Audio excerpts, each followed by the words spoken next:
राज्यामध्ये ईव्हीएम बाबत आरोप प्रत्यारोप सुरू झाले तर त्या संदर्भातल्या आता टॉप 9 बातम्या बघूयात।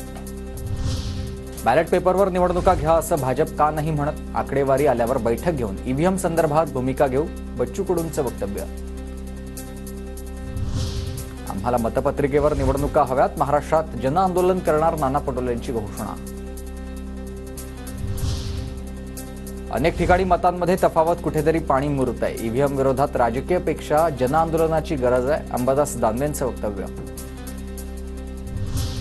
इस्रायली टेक्नॉलॉजी वापरून ईव्हीएम हॅकचा प्रयत्न, प्रत्येक 3 मतांनंतर एक मत विशिष्ट पक्षाला मिळण्याचा प्रोग्राम सेट केल्याचा संशय आहे, पवार गटाच्या प्रशांत जगताप यांचा दावा।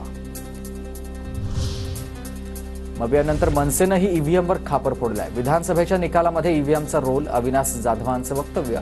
ईव्हीएम बाबत राज ठाकरे लवकरच भूमिका मांडतील असंही केलं स्पष्ट। सुप्रीम कोर्टानं ईव्हीएम बाबत निर्णय दिलाय, विरोधकांनी रडीचा डाव बंद करावा, देवेंद्र फडणवीसांची टीका। पराभवानंतर ईव्हीएम बंद करा, विरोधकांची ही पद्धत वाईट आहे, फडणवीसांचं वक्तव्य। पराभव झाला की ईव्हीएमच्या माथी मारला जातो, यश मिळालं की विरोधकांसाठी ईव्हीएम चांगलं असतं, अजित पवारांचं विरोधकांना उत्तर।